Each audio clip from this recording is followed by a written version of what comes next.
श्रीमान पीपी चौधरी जी, यहां उपस्थित मंत्रिपरिषद के अन्य साथी, सांसद महोदय, सरकार के सभी अधिकारी, भाइयों और बहनों,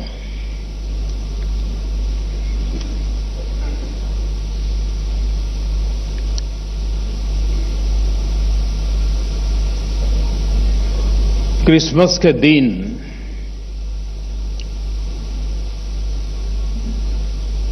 भारत सरकार ने एक गिफ्ट की शुरुआत की थी और उसके तहत आने वाले 100 दिन तक प्रतिदिन 15,000 लोगों को लकी ड्रॉ के माध्यम से 1,000 रुपया इनाम में मिलने की योजना। और ये उसके लाभार्थी वो लोग हैं जो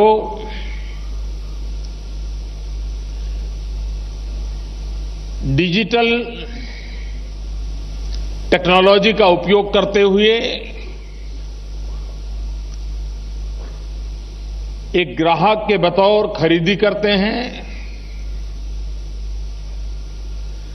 50 रुपए से ज्यादा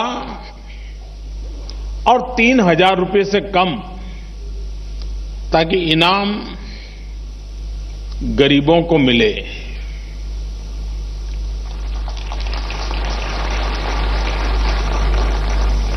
सौ दिन में लाखों परिवारों में इनाम जाने वाला है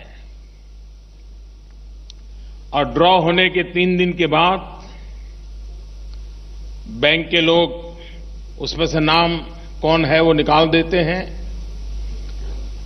जो पहले दिन ड्रॉ हुआ था उसमें जिनको इनाम लगा था उसमें से 4 लोगों को मुझे आज अपने हाथों से इनाम देने का अवसर मिला। आज 30 तारीख को लकी ग्राहक योजना के साथ साथ डिजिधन व्यापार योजना का भी ड्रॉ हुआ। यह सप्ताह में 1 दिन हो रहा है। आज पहला था और उसमें उन व्यापारियों को प्रोत्साहन देने की योजना है कि जो अपनी दुकान में ग्राहकों को डिजिटल पेमेंट के लिए प्रेरित करें, उनको समझाएं, वो व्यवस्था दें। और 14 अप्रैल बाबा साहब आंबेडकर जी की जन्म जयंती पर एक मेगा ड्रॉ होगा जिसमें करोड़ों रुपयों के इनाम दिए जाएंगे।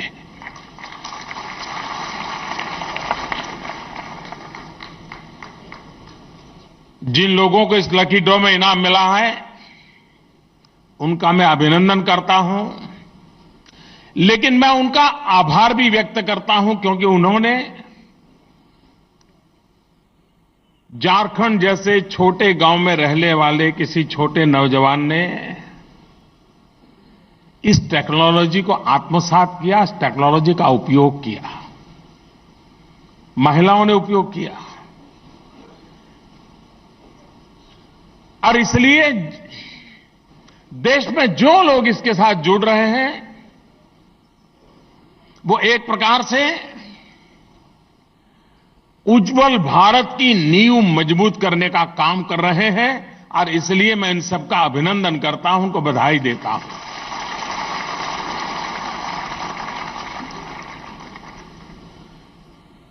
आज एक और काम हुआ, मेरी दृष्टि से यह सबसे महत्वपूर्ण काम हुआ है और वो है एक नई ऐप लॉन्च की गई है, भीम। बहुत कम लोगों को मालूम होगा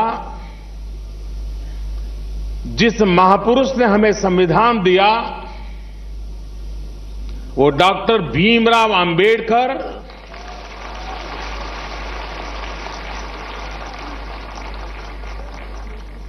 अर्थशास्त्र में उनकी निपुणता ये उनकी सच्ची पहचान थी और उन्होंने आज से करीब 80-90 साल पहले भारत का रुपया उस पर थीसिस लिखी थी और मुद्रा नीति कैसी हो। उस समय जब अंग्रेजों का शासन था भीमराव अंबेडकर ने विश्व के सामने भारत की मुद्रा नीति के संबंध में एक नएपन से अपने विचारों को प्रस्तुत किया था और आज हम लोग जिस रिजर्व बैंक की चर्चा करते हैं, आरबीआई की बात करते हैं, डॉक्टर बाबा साहब आंबेडकर ने जो थीसिस लिखी थी उसी के प्रकाश में से विचार लेकर के ये रिजर्व बैंक का जन्म हुआ था। इतना ही नहीं, आजाद भारत में हमारे जो फेडरल स्ट्रक्चर है, राज्य और केंद्र के बीच आर्थिक व्यवस्था कैसे चले, पैसों का बंटवारा कैसे हो, इसके लिए जो फाइनेंस कमीशन की कल्पना हुई है यह भी बाबा साहब आंबेडकर, भीमराव आंबेडकर के विचारों का परिणाम है। कहने का तात्पर्य यह है कि भारत की मुद्रा व्यवस्था में, भारत की सेंट्रल बैंक की कल्पना में, भारत के फेडरल स्ट्रक्चर में, अर्थव्यवस्था के संबंध में किसी एक महापुरुष का स्पष्ट दर्शन था, उत्तम से उत्तम योगदान था, तो उस महापुरुष का नाम है डॉक्टर भीमराव अंबेडकर। और इसलिए आज जो ऐप और आने वाले दिनों में देखना कि सारा कारोबार जैसे हम पहले नोट या सिक्कों से करते थे, वो दिन दूर नहीं होगा जब इस सारा कारोबार इस भीम ऐप के द्वारा चलने वाला है। यानी एक प्रकार से बाबा साहब आंबेडकर का नाम सारी अर्थव्यवस्था के अंदर ये भीम ऐप के द्वारा सेंटर स्टेज में आने वाला है। उसका प्रारंभ आज इस कार्यक्रम के तहत किया है। बहुत ही सरल है। इसे आप डाउनलोड करने के बाद स्मार्टफोन हो, 1000-1200 वाला मामूली फीचर फोन हो, इससे इसका उपयोग कर सकते हैं आप। इंटरनेट होना ही चाहिए, जरूरी नहीं है। और आने वाले 2 सप्ताह के भीतर भीतर एक और काम हो रहा है जिसकी सिक्योरिटी की चेकिंग की व्यवस्था चल रही है इन दिनों। वो आने के बाद तो ये भीम की ताकत ऐसी होगी कि आपको न मोबाइल फोन की जरूरत पड़ेगी, न स्मार्टफोन की जरूरत पड़ेगी, न फीचर फोन की जरूरत पड़ेगी, न इंटरनेट की जरूरत पड़ेगी। सिर्फ आपका अंगूठा काफी है। आपका अंगूठा काफी है।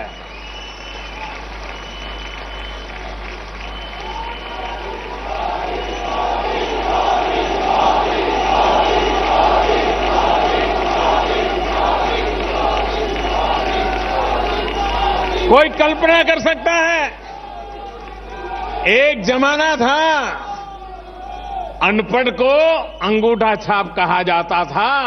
वक्त बदल चुका है। अंगूठा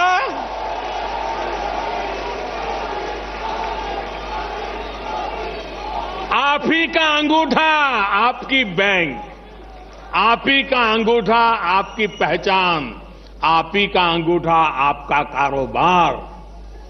कितना बड़ा रिवॉल्यूशन आ रहा है। और 2 सप्ताह के बाद ये व्यवस्था जब आरंभ होगी, मैं बहुत साफ देख रहा हूं,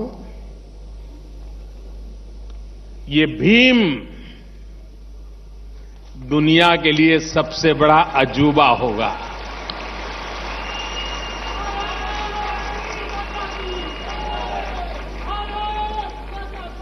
देश में आधार कार्ड 100 करोड़ से ज्यादा लोगों को आधार नंबर मिल चुका है। जो 12-15 साल से छोटी आयु के हैं उनका बाकी है, काम चल रहा है। लेकिन जो बड़ी आयु के हैं 14 से ऊपर, करीब करीब उसमें से अधिकतम लोगों का हो गया। कुछ छुटपुट कुछ रह गए होंगे, तो अब काम चल रहा है। दूसरी तरफ देश में 100 करोड़ से ज्यादा फोन है, मोबाइल फोन। जिस देश के पास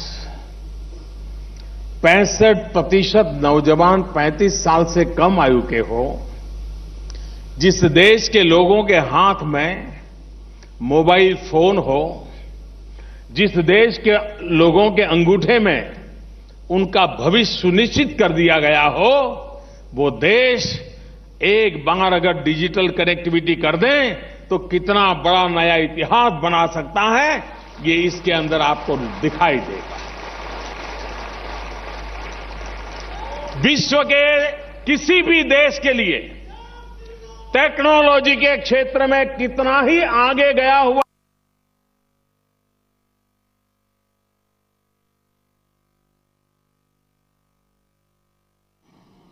और इसलिए फिर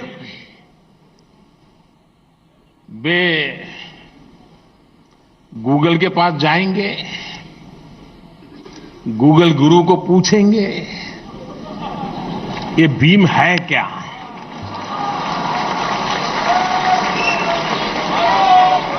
तो शुरू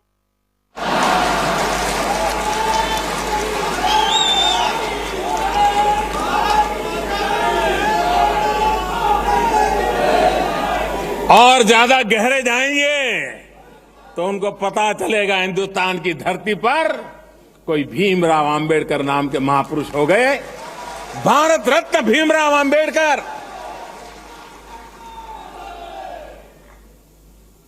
भीमराव आंबेडकर के जीवन का मंत्र यही था, बहुजन हिताय बहुजन सुखाय।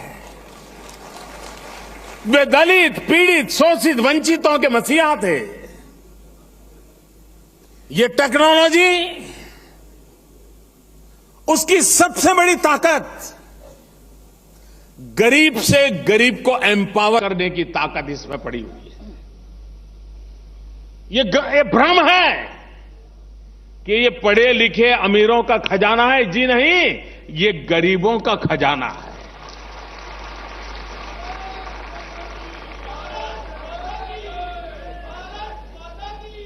ये ताकत गरीब को देने वाला है, छोटे व्यापारी को देने वाला है, दूर सुदूर गांव में रहने वाले किसान को देने वाला है, जंगलों में जिंदगी गुजारने वाले आदिवासी को देने वाला है। और इसलिए इसका नाम उस महापुरुष के साथ जोड़ा है जिन्होंने अपनी जिंदगी दलित, पीड़ित, शोषित, वंचित आदिवासियों के लिए खपा दी थी।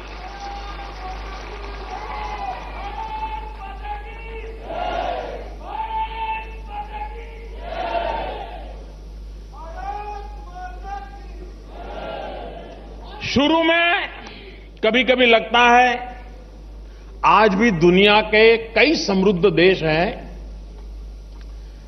पढ़े लिखे फॉरवर्ड कंट्रीज हैं, उनको जब पता चलता है कि हिंदुस्तान में करोड़ों लोग बटन दबा करके वोटिंग करते हैं और जब काउंटिंग होता है तो 2 घंटे में तो रिजल्ट आना शुरू हो जाते हैं, तो दुनिया के कई देशों को अचरज होता है कि अभी तो हम चुनाव होता है तो मतपत्र प्रिंट करते हैं, गांव-गांव मतदान करने के लोग आते हैं, थप्पा मारते हैं, फिर बक्से में डालते हैं, फिर हम लोग उसका डिवीजन करते हैं, सेपरेशन करते हैं, उसके बाद काउंटिंग करते हैं। हमारे यहां तो हफ्ता लग जाता है। जिस देश को अनपढ़ कहा जाता है, जिस देश के नागरिकों को उनकी समझ पर कुछ लोग सवालिया निशान उठाते हैं, वो देश दुनिया के सामने गर्व कर सकता है कि इलेक्ट्रॉनिक वोटिंग मशीन के द्वारा दुनिया में रिवॉल्यूशन लाने वाले हम लोग हैं और हम इतनी बड़ी मात्रा में सफलतापूर्वक करते हैं। कभी कभी मैं हैरान हूं, कुछ लोग होते हैं जिनके दिलो दिमाग में निराशा से ही उनका जीवन आरंभ होता है, उनका सुबह भी निराशा से होती है। ऐसे निराशावादी लोगों के लिए अभी तो कोई औषध अवेलेबल नहीं है।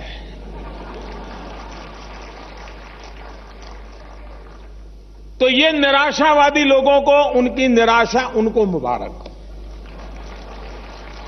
कोई कल्पना कर सकता है, हिंदुस्तान में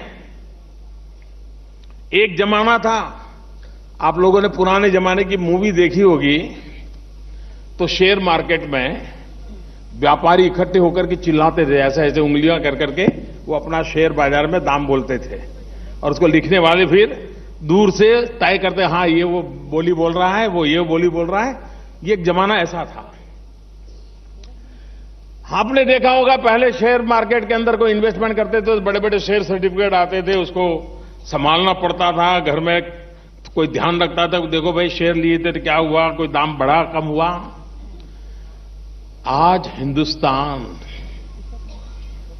किस प्रकार से बदल को स्वीकार कर चुका है। करोड़ों करोड़ों लोग स्टॉक मार्केट से, डीमैट अकाउंट से अपना पूरा कारोबार ऑनलाइन करते हैं। मध्यम और निम्न मध्यम वर्ग के लोग उसमें अपना इन्वेस्टमेंट करते हैं और वे कोई कागज का टुकड़ा नहीं, अरबों खरबों रुपयों का कारोबार चल रहा है। लेकिन इस देश के अंदर शायद हो सकता है, आज मैंने कहा तो कुछ लोग जाग जाएंगे, खोजने के लिए जाएंगे कि मोदी जो कह रहा था सच है कि गलत है। क्या सचमुच में शेयर बाजार के अंदर सब ऑनलाइन होता है क्या? क्योंकि अब तक किसी का ध्यान ही नहीं हो गया। ये हो चुका है, लेकिन ध्यान नहीं गया। लेकिन इन दिनों जब मैं कहता हूं कि ई पेमेंट के लिए, तो लोगों को लगता है ये कुछ नया लाया है मोदी, गड़बड़ लगता है।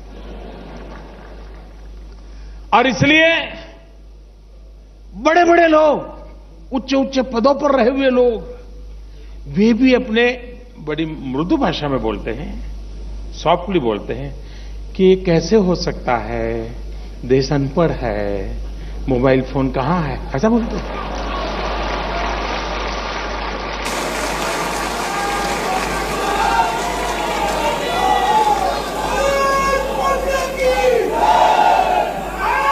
इसलिए ये निराशा में पले बड़े लोगों के लिए मेरे पास कोई औषध नहीं है, लेकिन आशावादी लोगों के लिए मेरे पास हजारों अवसर है।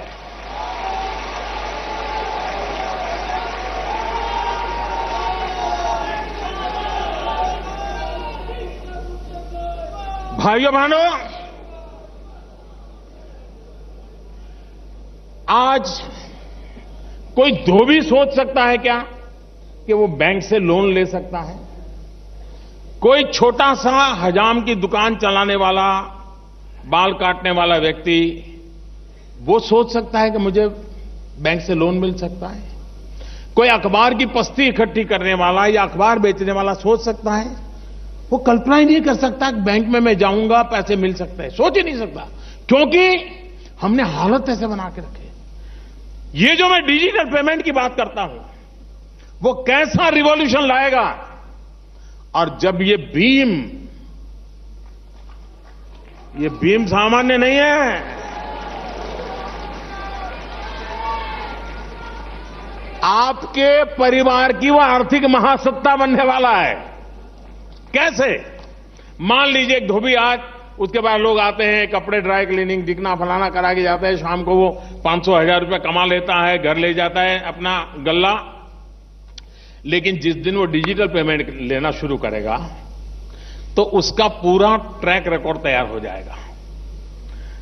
उसका मोबाइल फोन बोलेगा कि रोज का 800-1000 रुपया आते हैं, 100-200 रुपया बचते हैं। फिर उसको बैंक से अगर लोन लेना होगा तो बैंक को कहेगा, देखो भाई मेरे मोबाइल चेक कर लीजिए, मेरे अकाउंट में इतना पैसों की लेन देन चलती है, अब मुझे जरूरत है 5,000 रुपया चाहिए, दे दीजिए। ये व्यवस्था ऐसी होगी कि आज उसको साहूकार के पास ऊंचे ब्याज से 5,000 रुपया लेना पड़ता है, वो अपने मोबाइल फोन से वो दिन दूर नहीं होगा, 5 मिनट के भीतर 5,000 रुपये उसके खाते में मिल जाएंगे। ये ई बैंकिंग की व्यवस्था डेवलप होने वाली है। ये दिन दूर नहीं होगा दोस्तों, ये होने वाला है। और इस काम को आगे बढ़ाने के लिए एक कॉमन प्लेटफॉर्म आज भीम के रूप में देशवासियों को 2016 के साल के आखिर में जब मैं दे रहा हूं, तो एक प्रकार से 2017 का उत्तम से उत्तम नजराना मैं दे रहा हूं।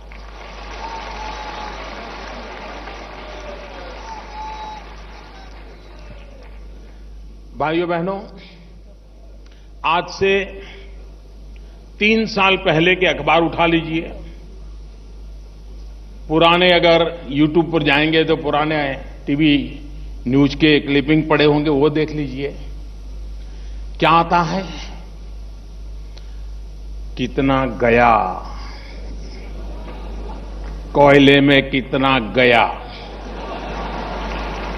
2G में कितना गया है। खबर यही रहती थी कितना गया। आज लोग देखें यार, आज कितना आया। देखिए, वक्त वक्त की बात है। वही देश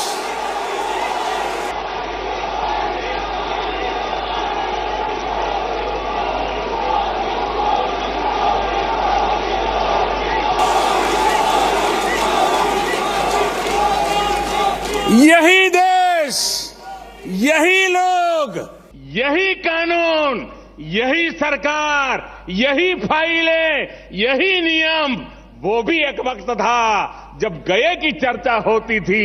ये भी एक वक्त है आने की चर्चा हो रही है।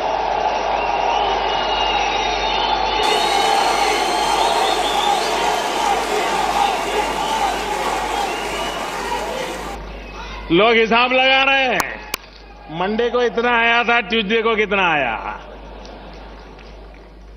अगर भाइयों बहनों देश के गरीबों के लिए अगर जज्बा हो, उनके प्रति समर्पण हो, तो सब चीज अच्छी करने के लिए ईश्वर भी ताकत देता है।